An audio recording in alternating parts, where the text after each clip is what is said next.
everyone, my name is Shivani and welcome to Anant IAS। और आज 28 of March का Indian express का news and editorial analysis हम साथ में करेंगे।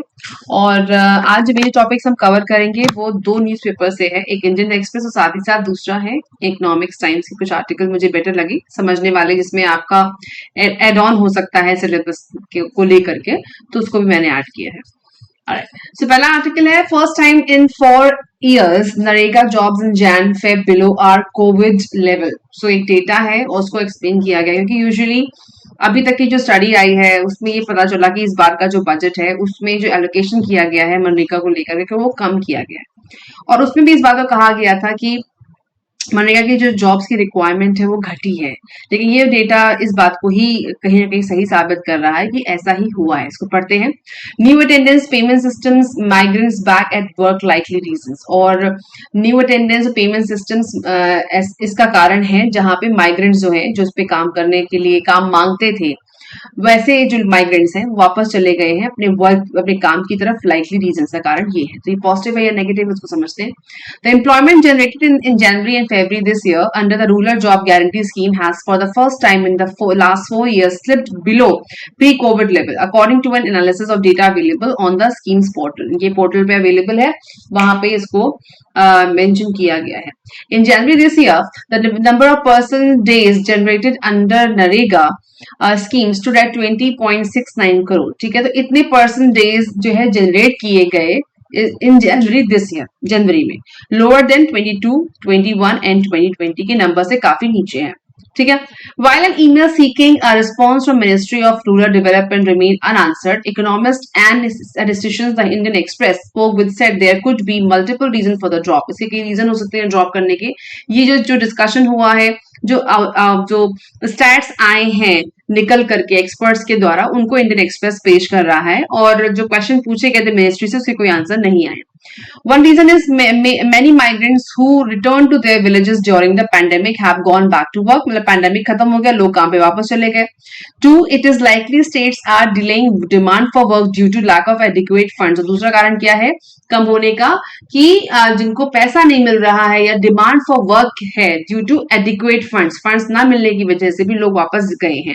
तो पहला कारण क्या है ड्रॉप का, जहां पे लोग पैंडेमिक के बाद वापस काम पे चले गए, और दूसरा है फंड्स अवेलेबल या फंड्स उनको या वेजेस टाइम पे नहीं मिली। The activists working on ground also cite that the changes in attendance and payment systems that could have forced persons to remain without work over the last 2 months। और ऐसा भी है जहां पे कुछ लोगों को एक समय के ऊपर मतलब 2 महीने के ऊपर भी उनको काम नहीं मिला। तो जब इस तरह की अनश्योरिटी होती है, काम नहीं है, पैसा नहीं मिल रहा टाइम से, तो लोग डेफिनेटली कोई ना कोई और दूसरा माध्यम ढूंढते हैं काम करने का। जैसा कि हम जानते हैं कि डिमांड ड्रिवन जॉब होती है नरेगा की, जब तक डिमांड आएगी तभी काम होगा। और उस केस में अगर 2 महीने तक आपको काम ना मिले और एडिक्वेट फंड्स आपको मुहैया ना कराए जाए, तो जनता भाग जाएगी। ऑब्वियसली उसको घर चलाना है, गरीब जनता है रूरल एरिया की, तो उसको काम भी चाहिए, पैसा भी चाहिए। The demand for work under NREGA had jumped following nation wide lockdown in March 20। और सब जानते हैं कोविड के टाइम पे नंबर्स काफी ऊपर थे, लेकिन ये जो नंबर अभी 23 का नंबर जो आया है वो लास्ट के 3 सालों के डेटा से काफी नीचे है।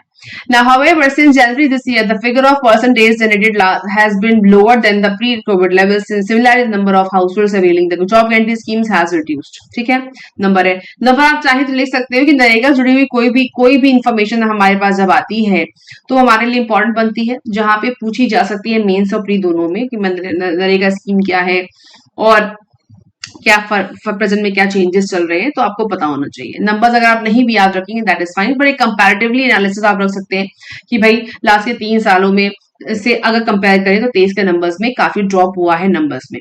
The drop incidentally also coincided with the introduction of several changes related to the scheme implementation. और कुछ चेंजेस भी स्कीम में किए गए, जिसकी वजह से नंबर ड्रॉप हो सकते हैं। For instance, ministry of rural development had made it mandatory to mark attendance through the national mobile monitoring system, yes यहाँ से है monitoring system with effect from January 1। और क्या हुआ, मोबाइल से अटेंडेंस की जो बात आई थी उससे भी नंबर्स ड्रॉप हुए। मैंने पहले भी डिस्कस किया है कि जिनके पास मोबाइल फोन नहीं है या जिनके पास सुविधा नहीं है कि वो आसपास किसी फोन में जाके अटेंडेंस लगा सके, तो उनके लिए समस्या। साथ ही साथ मैचिंग कॉन्सेप्ट यहाँ पे नहीं बनता है कि जो इनका जिनके अंडर में आप अटेंडेंस लगाते हो, जो सुपरवाइजर होते हैं उनके वो अटेंडेंस कुछ और लगाते हैं, आप कभी और काम कर रहे होते हैं, मिसमैच भी होता है जिसकी वजह से लोगों को समय पे वेज नहीं मिला, लोगों को समय पे काम नहीं मिला। इस समस्या देखी जा सकती है जिसकी वजह से ये हुआ है। Now workers are also required to get two time stamped and geotagged photographs uploaded on the schemes portal। ठीक है, ये भी समस्या थी कि जहां पे आपको तो रिक्वायर था कि get two time stamped and geo tag photo, geo tag भी लगाई जाए, टाइम स्टैंपिंग भी हो, किस टाइम पे कौन आया किस टाइम पे कौन गया, और आपकी फोटोज भी लगी हो जियो टैग के आधार पर। While ministry argues the new system is aimed at increasing citizen oversight of the program and ease of governance, civil society activists allege this is creating impediments in this scheme's implementation। सरकार कहती है हमने better के लिए किया लेकिन उसके results कुछ और आ रहे हैं। तो आप इस चार्ट में देख सकते हैं कि नंबर्स में वेरिएशन है। 22 से इसका नंबर यहाँ पे दिया हुआ है, 21-22 ब्लैक से है, पिंक से है, देन रेड से। तो इस नंबर से आप आइडिया लगा सकते हैं कहाँ का क्या नंबर्स ड्रॉप हुए हैं।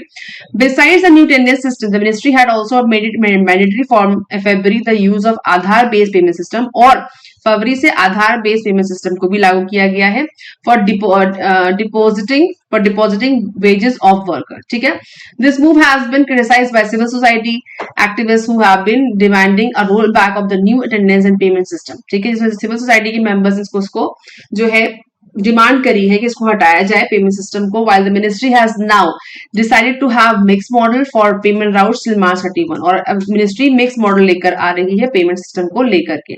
where workers under the rural job guarantee scheme can be paid through the ABPS as well as National Automated Clearing House NACH and the order on the NMMS attendance stand। तो काफी technological aspect इसमें जोड़े जा रहे हैं ताकि पैसा गलत जगहों पे ना जाए। सरकार का एस्पेक्ट ठीक है, लेकिन समझने वाली बात है कि ये जो चीजें इंप्लीमेंट की जा रही है इससे वाकई क्या लोगों को फायदा हो रहा है। जहां पे सबसे बड़ा इशू है एडिक्वेट फंड्स का, फंडिंग टाइम पे नहीं तो बहस हो चुकी है पार्लियामेंट में भी कि फंड टाइम्स में नहीं गए हैं। साथ ही साथ 2 महीने से लोगों को काम नहीं मिला है, और ऑब्वियसली अब लोगों के पास ऑप्शन भी है, पैंडेमिक ओवर हो चुका है, they can search some other work around. Otherwise जो जितनी भी जो अर्बन पॉपुलेशन थी वो घूम फिर करके रूरल एरियाज में वापस जा रही थी जब उनके पास काम नहीं था। उस वक्त नरेगा ने काफी लोगों की हेल्प करी। ठीक है, नेक्स्ट आर्टिकल है ह्यूमन सोल्यूशन में बताना चाह रहे हैं कि human stray dogs issues must be resolve with care.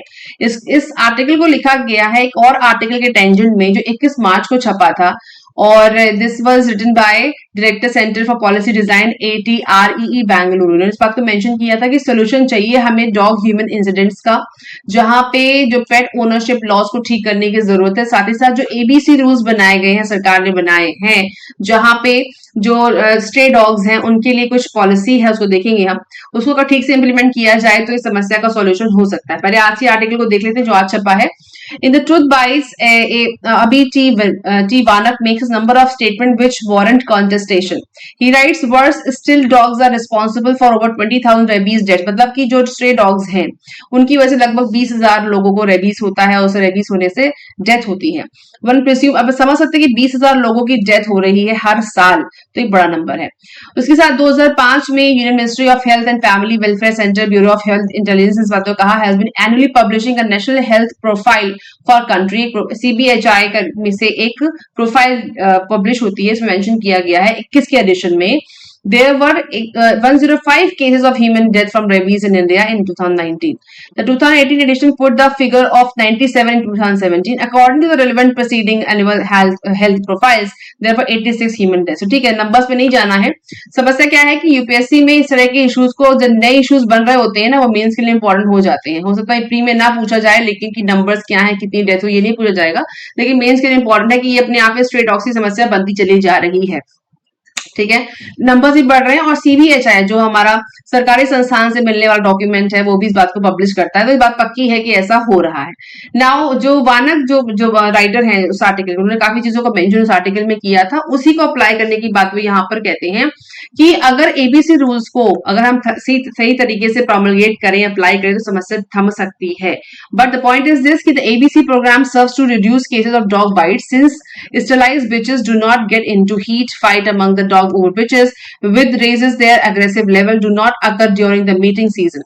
मतलब अगर एबीसी प्रोग्राम्स को ठीक तरीके से जो स्ट्रे डॉग्स को स्टरलाइज किया जाए और उनकी मेटिंग सीजन्स में आने पर हम उनको स्कोप ना दें, तो ये नंबर्स जो उनकी ब्रीडिंग के जो नंबर्स बढ़ जाते हैं मेटिंग सीजन में वो कम हो सकते हैं। ठीक है, और इसके पहले एबीसी रूल क्या वो में आगे हम देखेंगे। इसके साथ ही साथ वो कहते हैं also human in euthanasia does not help, it is 8 report WHO expert committee on rabies had stated 91 the population under a turnover of dogs may be so high that even the highest recorded removal rates about 15% of the dog population are easily compensated by survival rates। ठीक है, तो कहते हैं कि इतना ज्यादा numbers बढ़ रहे हैं जिसमें अगर ये पॉलिसी ठीक से इंप्लीमेंट कर भी दी जाती है तभी भी उनका जो रिमूवल रेट है 15% ऑफ डॉग पॉपुलेशन का are easily compensated by survival rates, काफी अच्छी तरीके से कॉम्पनसेट हो सकता है उनके सर्वाइवल रेट से।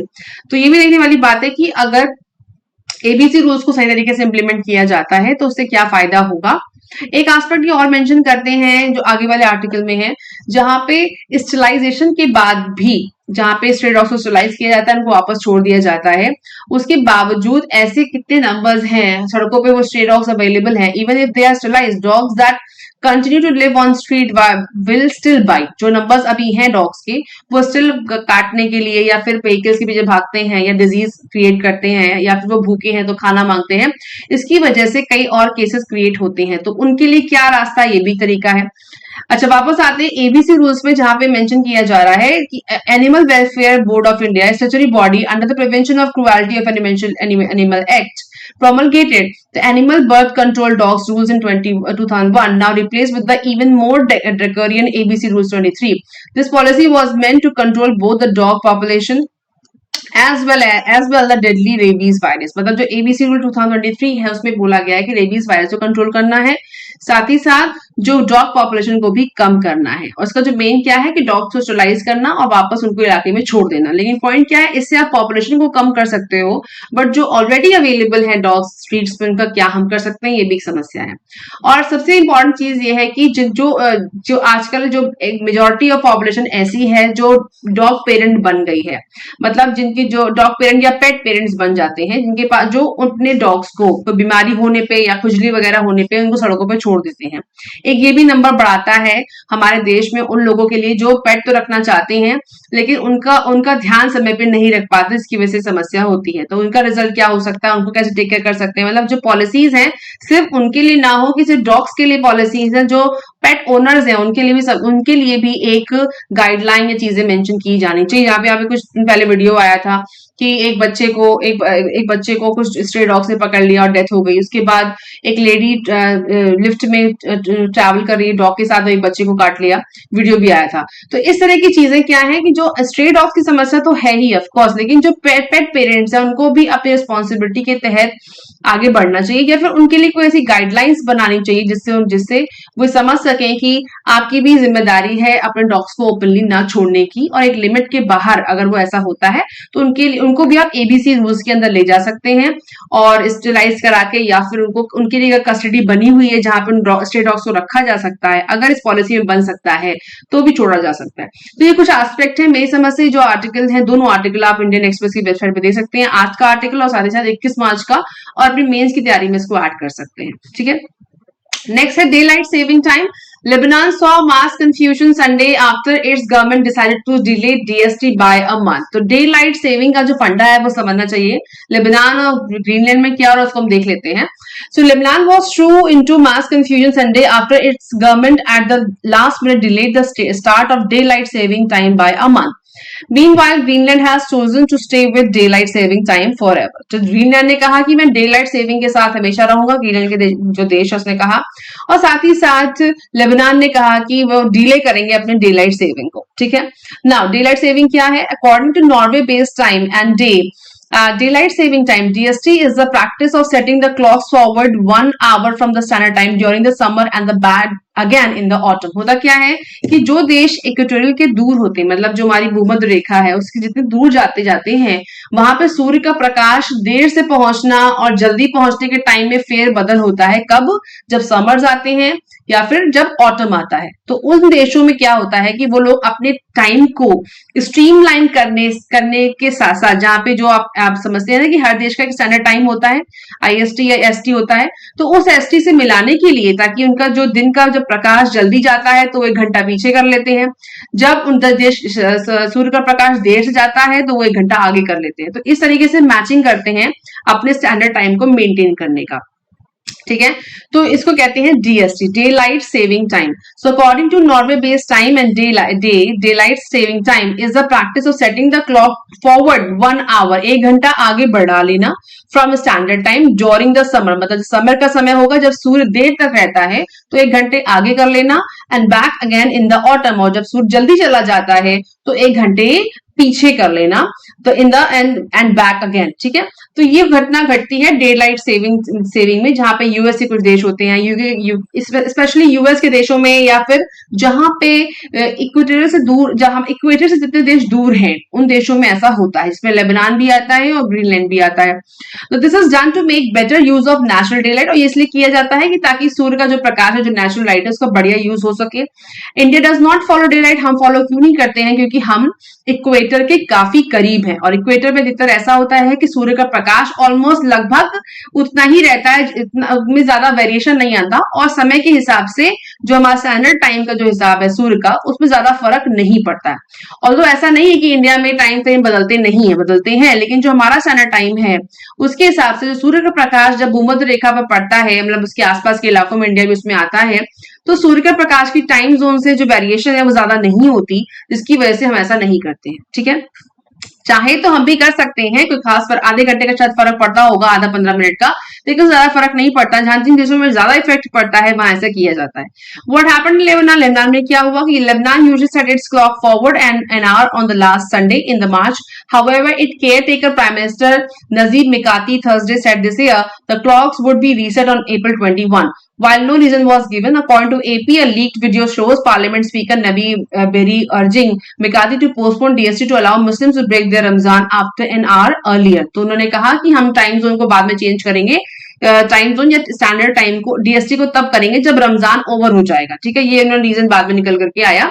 और ग्रीनलैंड ने, और उसके अगेंस्ट क्या हुआ, कुछ जो वहां के चर्च हैं, क्रिश्चियन चर्च, उन्होंने कहा हम ऐसा नहीं करेंगे, और उन्होंने टाइम को पहले ही चेंज कर लिया। तो कुछ घड़ियों में बाद में, कुछ घड़ियों में पहले आ गया टाइम, तो मतलब अपने साथ चेंज कर लिया उन्होंने। ऐसी घटना घटी लेबनान में, राइट। तो क्रिश्चियन जो चर्च है उन्होंने कहा हम ऐसा नहीं मानेंगे, उन्होंने कहा रमजान का महीना चल रहा है तो हम 1 घंटे पहले हम रोजा खोल सकें, इस वजह से लेबनान में ऐसा किया गया। भाई, तो ये उनका खुद का देश का डिस्क्रिप्शन है, ये इसमें कोई और देश इंटरफेयर शायद नहीं कर सकता। Now what happened in Greenland, Greenland में क्या हुआ, Greenland reset it's clock with this week and but will leave them undisturbed when daylight saving the time ends in autumn. तो ग्रीनलैंड ने कहा कि हम हमेशा जो है, जो न्यूज है कि was has chosen to stay with the daylight saving forever, जिसमें जो देश आर्कटिक के पास ज्यादा है वहां पे सूर्य का प्रकाश देर से आना और ऑब्वियसली काफी समय बाद आने की घटना घटती है, अगर आप जाने ज्योग्राफी के हिसाब से। तो उस केस में ग्रीनलैंड ने कहा, according to AP officials of Greenland, a Danish semi-independent territory in the Arctic set another hour of daylight in the afternoon would be give them more time to do business with the Europe and farther afield. और अगर हम इसको 1 घंटे बाद का extend कर लेंगे अपने टाइम जोन के हिसाब से, तो हमें ज्यादा बिजनेस करने का मौका मिलेगा यूरोप से ऑब्वियसली, और हम बाकी चीजों को भी स्कोप कर पाएंगे, क्योंकि होता क्या है, वर्किंग आवर्स आपकी वॉच से मैच करते हैं। सपोज करिए कि वर्किंग आवर्स आपके सुबह 10 से लेकर 6 बजे तक के होते हैं, और आपका डे लाइट की वजह से आपको 5 बजे ही वाइंड अप करना पड़ता है, 1 घंटे पहले। तो अगर हम इसको 6 बजे कर लें और ये मान के चले कि दिन हो या रात हो, पर फिर भी हम डे लाइट को 6 बजे ही क्लोज करेंगे, तो आपके ऑफिस आवर्स भी 6 बजे तक ही चलेंगे, और इस केस में आप बाकी देशों के स्टैंडर्ड टाइप से कॉम्पिटिशन कर पाओगे और ज्यादा बिजनेस ला पाओगे। तो इस वजह से ग्रीनलैंड ने ऐसा किया। ठीक है, अभी तक की जो प्रैक्टिस रही है वो क्या अडॉप्ट हुई है, according to time and date On July 1, 1908, the resident of Port Arthur, Ontario, जो अब जिसको थंडर बे कहते हैं, turned their clock forward by 1 hour to start the world's first DST period. और थंडर बे या ऑन्टेरियो को वैसा बोलते हैं कि ऐसी जगह है जहां सबसे पहले DST चालू हुआ था. Other location in Canada soon follow, उसके बाद कई देशों ने उसको फॉलो किया, इसमें कनाडा भी आता है. और तब से घटना चल रही है जहां पे लोगों ने अपने वर्किंग आवर्स को एक्सटेंड करते हुए, और ऐसा फर्स्ट वर्ल्ड वॉर में भी देखा गया था, लोगों ने अपने वर्किंग आवर्स को एक्सटेंड करने के लिए इसमें ऑस्ट्रिया, जर्मनी भी थे, इंट्रोड्यूस किया डीएसटी को. Now today many argue that with most appliances consuming energy running at all hours of the day, DST has lost relevance. Some studies have also shown the disruption of the body clock due to DST had adverse health effects. और अब तो ये माना जा रहा है कि presently DST का सिग्निफिकेंस खत्म हो रहा है, क्योंकि अगर आप डेज लाइट सेविंग के हिसाब से अपनी वॉच को 1 घंटा पीछे कर देते हैं, तो जो इलेक्ट्रॉनिक इक्विपमेंट्स होते हैं वो ज्यादा एनर्जी लेते हैं. ऑब्वियसली आप इलेक्ट्रॉनिक इक्विपमेंट्स को ज्यादा यूज करोगे, और उसके साथ ही साथ 1 घंटे के जो वर्किंग आवर्स को चेंज करने से 1 घंटा पहले सोना, 1 घंटे बाद जगना, जो देशों में होता है, या कुछ घंटों का जहां फर्क है, उसके हिसाब से एडवर्स हेल्थ इफेक्ट्स भी होते हैं. तो ये था मैप, जहां पे आप देखेंगे लेबनान को, आप देखेंगे यहाँ पर मेडिटेरियन सी दिख रहा है और पास में सीरिया है, इसके साथ इजराइल भी आप देखेंगे. और जो 34 डिग्री आपका east west north 34 degree channel यहाँ से गुजर रहा है लेबनान से, और आप बाकी चीजें से आप मेडिटेरियन सी को भी देखेंगे. इसके बाद 33 डिग्री चैनल वेस्ट में, ईस्ट वेस्ट नॉर्थ साउथ में आप यहाँ देख रहे हैं. उसके साथ आप वर्ल्ड मैप में जब देखोगे तो लेबनान आपको यहाँ दिखाई दे रहा है, और इक्वेटर के बाद ट्रॉपिक ऑफ कैंसर से भी आपका नॉर्थ में है, ऊपर की साइड नॉर्थ में है. ठीक है, ये भी आपको दिख रहा है, तो ये लोकेट करना जरूरी है. नाउ और उसके बाद देखेंगे कि इंडिया जो है इक्वेटर के काफी पास है, जो एक अपने आप में कॉन्फर्मेशन है इस बात का कि हम इक्वेटर के पास है और हमारे को ज्यादा डे लाइट सेविंग की जरूरत नहीं है.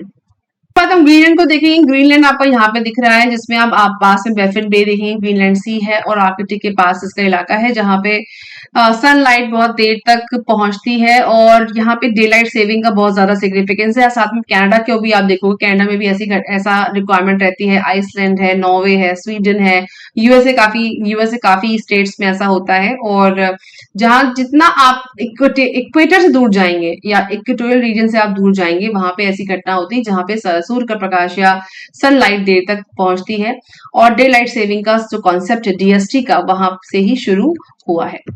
Alright, so next news, Japan to connect landlock north eastern with Bangladesh. इसमें मेंशन किया जा रहा है कि मताबारी डीप सी पोर्ट है बांग्लादेश में, उसको नॉर्थ ईस्ट स्टेट से जोड़ा जाएगा, और जापान इसको कनेक्ट करेगा, क्योंकि ये जो पोर्ट है वो जापान द्वारा डेवलप किया गया है, involving north eastern state in Bangladesh as well as private sector to promote economic growth and attract Japanese companies interest in the region. So the landlocked northeastern India may soon get a trade gateway through Matabari deep sea port in Bangladesh being constructed by Japan, जो Japan के द्वारा बनाया गया है, thanks to Tokyo's free and open Indo Pacific strategy as outlined by prime minister Fumio Kishida. ठीक है, तो ये मताबारी द्वीप जो है, जो आपका बांग्लादेश में, इसको भूलिएगा नहीं, प्रीम पूछा जा सकता है. साथ ही साथ नॉर्थ ईस्ट को लेकर के जो हमारा जो स्टेप है आगे बढ़ने का, और लुक ईस्ट पॉलिसी या एक्ट ईस्ट पॉलिसी, जिसमें जापान भी आता है, बाकी साउथ ईस्ट और साउथ नॉर्थ और साउथ वेस्ट के भी देश आते हैं, उसके लिए भी इंपॉर्टेंट है. Tokyo has been working with Dhaka to support development of Matarbari deep water port and improve connectivity with the region through the bay of Bengal industrial growth belt big B initiative. Big B you should remember. और Tokyo's initiative include development of roads. इसके अलावा और भी development की बात हो रही है टोक्यो की तरफ से, जहां पे असम है, मिजोरम है, त्रिपुरा है, which will connect to Japanese in assisted projects in Bangladesh. ठीक है, तो बिग बी एंड मताबारी द्वीप को याद रखिएगा. ये जो न्यूज है वो ईटी से ली है, जो आपके लिए एक एडिशन होगी. Now banks must hear borrower before tagging as fraud. ये न्यूज है जिसमें सुप्रीम कोर्ट ने रूल किया है that serve notice before tagging bank as a account as fraud. किसी अकाउंट को फ्रॉड करार देने के पहले आपको नोटिस सर्व करनी पड़ेगी बैंक्स को. So observing that declaring a bank account as fraud could be fatal for the borrower leading to his civil death. The Supreme Court on Monday ruled that bank must serve a notice and grant an opportunity to borrowers to be heard before taking such a decision instead of unilaterally declaring the account as fraud. Declaring an account as fraud results in reporting crime to investigating agencies. It also has other penal and civil consequences against borrowers. Principle of natural justice must be followed. उसमें जो नियम follow हो रहा है वो है natural justice का, समझेंगे उसको. Lenders need to red flag on account if suspicion arises with early warning signal of loan over 50 crore. और उन्होंने कहा कि जहां 50 करोड़ के ऊपर के लोन लिए जा रहे हैं या फिर जहां सस्पेशन लगता है बैंक्स को, तो पहले आप एक नोटिस जारी करिए, मौका दिए सामने वाले को, उसके बाद सारे इन्वेस्टिगेशन के बाद आप उसे फ्रॉड टैग करिए. अदरवाइज ये नेचुरल जस्टिस का को अगेंस्ट जाने वाली बात है. तो नेचुरल जस्टिस क्या, उसको देख लेते हैं. Natural justice does not simply mean justice discovered in nature.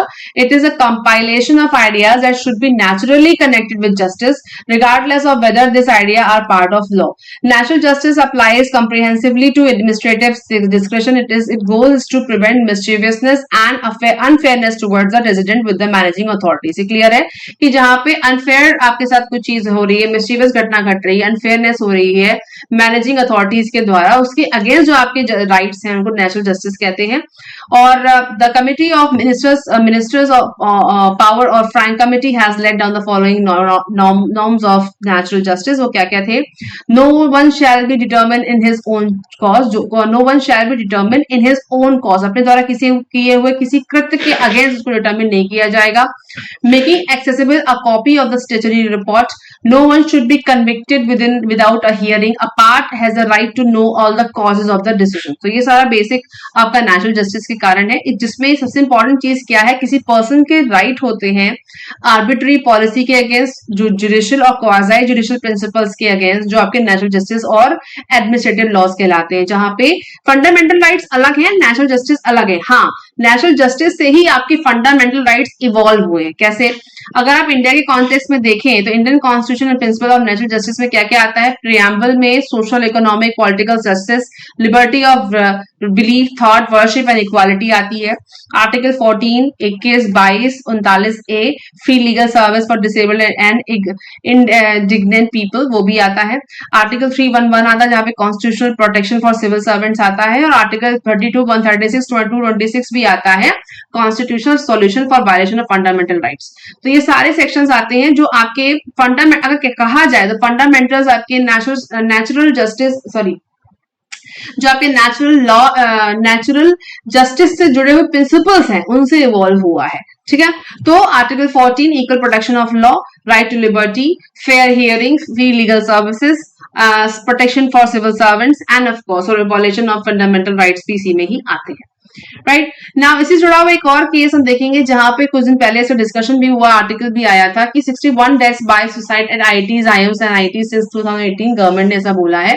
तो इतने बड़े प्रीमियम संस्थानों में डेथ हो रही है जहां पे majority of numbers SC, ST, OBC category से जो बच्चे आते हैं उनके साथ है.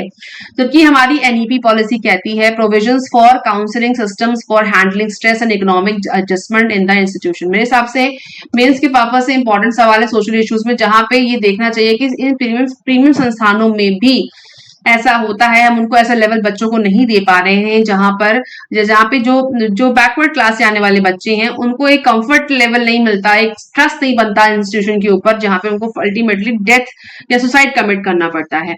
तो उसके जबकि हमारे एनईपी में और सिस्टम में काउंसलिंग का प्रोविजन है, पर फिर भी अगर ऐसा है तो ऐसा क्यों घट रहा है, इसके ऊपर एक सवाल बन सकता है मेरे लिहाज से. मतलब ये सरकार की पॉलिसीज का प्रॉब्लम है या लोगों के माइंडसेट का प्रॉब्लम है, या जिस सिस्टम में, जिस सोसाइटी में हम रहते हैं, जहाँ पे हमारे घर से बच्चे निकलते हैं जो जनरल कैटेगरी के हैं, ओबीसी के हैं, एसटी है, जिस भी कैटेगरी से जाते हो, उनको ऐसा माहौल नहीं मिल पा रहा जहाँ पे वो सुसाइड कमिट ना करें. ऐसी क्या चीज है जो उनको सुसाइड की तरफ ले जाती है?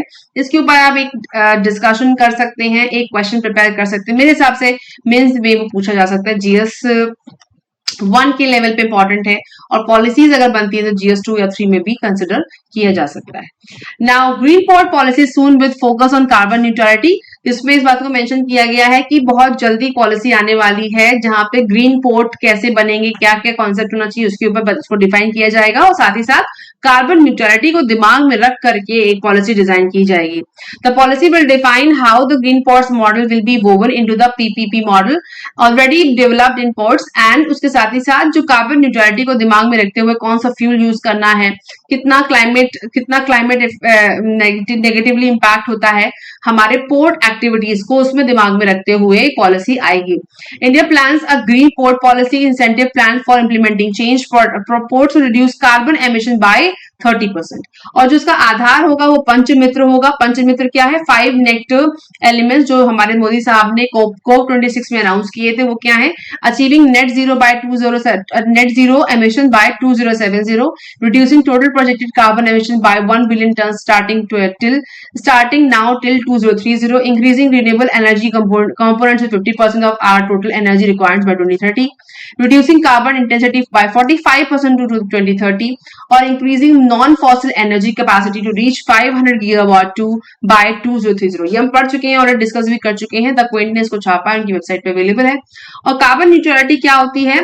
Means having a balance between emitting carbon and absorbing carbon. जितना कार्बन आप एमिट करते हो, कितना एब्सॉर्ब करते हो from atmosphere in carbon sink, मतलब कार्बन सिंक को क्रिएट करना, जितना कार्बन आप एग्जीक्यूट करते हो, एमिशन करते हो, उतना ही आप कार्बन वापस खींचते हो पर्यावरण से, उसको कार्बन सिंक न्यूट्रलिटी कहते हैं। और जो सिस्टम है, मैकेनिज्म है, उसको कहते हैं carbon sink. Now removing carbon dioxide from the atmosphere and then storing it is known as carbon sequestration। इसको बाद में कभी देखेंगे। कार्बन सिंक, कार्बन जो बजट या कहना चाहिए ग्रीन पॉलिसी या कार्बन न्यूट्रलिटी या ग्रीन पोर्ट पॉलिसी जो भी आने वाली है, उसके पहले हम इन सब जितने पॉइंटर्स दिए हुए हैं पंचमित्रा वाले, तो याद रखिएगा, प्रीम पूछा जा सकता है, हम डिस्कस कर चुके हैं, पर दोबारा जब पॉलिसी आएगी फिर से एक बार उसको हम और गो थ्रू करेंगे। Now Ayushman 2.0 and works for 400 million people mid income citizens। तो कह रहे हैं कि आयुष्मान का जो दूसरा पार्ट 2.0 आने वाला है वो 400 मिलियन लोगों का जो जिनकी मिड इनकम सिटीजन हैं उनको फायदा पहुंचाएगा। Now, scheme to be designed on the lines of Ayushman Bharat, government reading health insurance scheme for middle income population. Niti Aayog Health Ministry in talks with stakeholders. Niti pays estimate benefit of 400 million people. Various options being considered to keep it comprehensive, affordable. Even private sector could be roped into the cater to the high volume. So आपको ध्यान रखना है कि जो socio economic caste census है 2011 की, उसके हिसाब से रूरल एरिया और अर्बन एरियाज में जो मिडिल इनकम ग्रुप्स हैं, राइट, जिनको केटर करना चाहते हैं, उसके लिहाज से क्या पॉलिसी आने वाली है। और साथ ही साथ आयुष्मान पहला वाला जो पार्ट है, जिसको पहला वाला जो पॉलिसी है वो क्या थी, 2.0 क्या होगी, ये प्री के पर्पस इंपॉर्टेंट है और मेंस में भी ये इंपॉर्टेंट बन सकती है। तो जो भी आएगी तो पॉलिसी दोबारा से देखेंगे, लेकिन फिलहाल के लिए आप ये देख लीजिए कि प्रधानमंत्री आयुष्मान भारत योजना में क्या क्या चीजें पहले से इन्वॉल्व हैं। Now थोड़ा देख लेते हैं कि the government is of the view that bottom 40% of the population is covered under Ayushman Bharat PMJAY and the 20 or the high income population can afford the cost of health care। मतलब जो 40% जनता जो है PMJAY में already है वो afford करने में दिक्कत पेश करती है, जो हेल्थ केयर सिस्टम्स अवेलेबल हैं, जो मेथड्स अवेलेबल हैं, पर जो 20% जनता है जो ऑलरेडी अच्छी इनकम ग्रुप से आती है वो अफोर्ड कर सकते हैं, हेल्थ कवरेज वगैरह ले सकते हैं। तो इसलिए 2.0 में वो ऐसी चीजें ऐड करने वाले हैं जो ये जो मेजर जो 400 मिलियन लोग हैं जो मिड इनकम सिटीजन कंसिडर किए जाते हैं उनको फायदा पहुंचाया जा सके। The senior government official on the condition of anonymity told ED the various options are being examined keeping in the view the financial implementation and the challenges implementing the plan that would have wide application of the lines of Ayushman Bharat।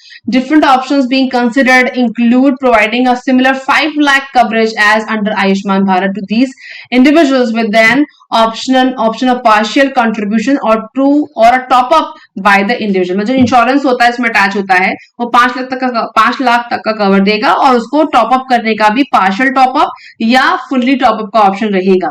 Another option being examined is to be enable health insurance companies to come up with the economically viable package that provides basic medical coverage at reasonable cost। ठीक है, तो ये news थी। Now Ayushman 2.0 को दिमाग में रखते हुए प्री और मेंस के लिहाज से आप इस पॉइंट को कवर करिएगा और मेरे ख्याल से प्री में पूछा जा सकता है और मेंस के लिए तो इंपॉर्टेंट बैठता ही है, जहां पे आपके हेल्थ वाले सेक्शन में एक सवाल आप तैयार कर सकते हैं। तो ये था हमारा आज का न्यूज एनालिसिस। आई होप ये आपके लिए इन्फॉर्मेटिव रहा होगा। इफ यस तो give me a big thumbs up और मिलेंगे कुछ समय के बाद।